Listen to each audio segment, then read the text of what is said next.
Item ಯಾವುದೇ ಇರಲಿ try ಮಾಡಿ ಆಚಿ ಚಿಕನ್ ಮಸಾಲಾ. ಈ ಪಂಚರಾಜ್ಯ ಚುನಾವಣೆಯ ಫಲಿತಾಂಶ ಬಂದ ಬಳಿಕ ರಾಜ್ಯದಲ್ಲಿ ಒಂದು ಪ್ರಾದೇಶಿಕ ಪಕ್ಷ, ಅದು ಜೆಡಿಎಸ್, ಈಗಿನಿಂದಲೇ ಮುಂಬರುವ ಚುನಾವಣೆಗೆ ಸಂಬಂಧಪಟ್ಟಂತೆ ತಯಾರಿಯನ್ನ ಮಾಡಿಕೊಳ್ಳುತ್ತಿದ್ದಾರೆ.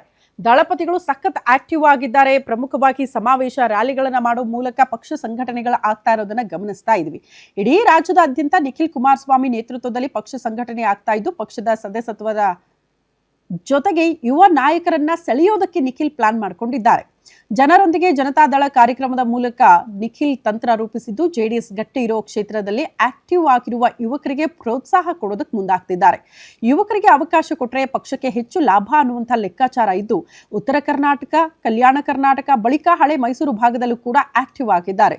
ಮುಂಬರುವ ವಿಧಾನಸಭೆ ಚುನಾವಣೆಗೆ ಈಗಿನಿಂದಲೇ ಜೆಡಿಎಸ್ ತಯಾರಿ ಮಾಡಿಕೊಂಡಿದ್ದು, ಸ್ಥಳೀಯ ಚುನಾವಣೆಯಲ್ಲಿ ಅವಕಾಶ ಕೊಟ್ಟರೆ ಪಕ್ಷ ನಿಷ್ಠರಾಗಿರೋ ವಿಶ್ವಾಸವನ್ನ ಪಡೆದುಕೊಳ್ಳೋದಕ್ಕೆ ಮುಂದಾಗ್ತಿದ್ದಾರಂತೆ. ಯುವ ಉತ್ಸಾಹಿ ಜೆಡಿಎಸ್ ಮುಖಂಡರ ಮೇಲೆ ದಳಪತಿಗಳು ಈ ರೀತಿ ಕಣ್ಣಿಟ್ಟಿದ್ದಾರೆ. ಜಿಬಿಎ, ಜಿಲ್ಲಾ ಪಂಚಾಯತ್, ತಾಲೂಕು ಪಂಚಾಯತ್ ಚುನಾವಣೆಯಲ್ಲೂ ಕೂಡ ಯುವಕರಿಗೆ ಮಣೆ ಹಾಕುವ ಸಾಧ್ಯತೆಗಳಿದ್ದು, 2028ಕ್ಕೆ ಯುವಕರಿಗೆ ಹೆಚ್ಚು ಪ್ರಾಶಸ್ತ್ಯ ನೀಡೋದಕ್ಕೆ ನಿಖಿಲ್ ಕುಮಾರಸ್ವಾಮಿ ತಯಾರಿ ಮಾಡಿಕೊಂಡಿದ್ದಾರೆ.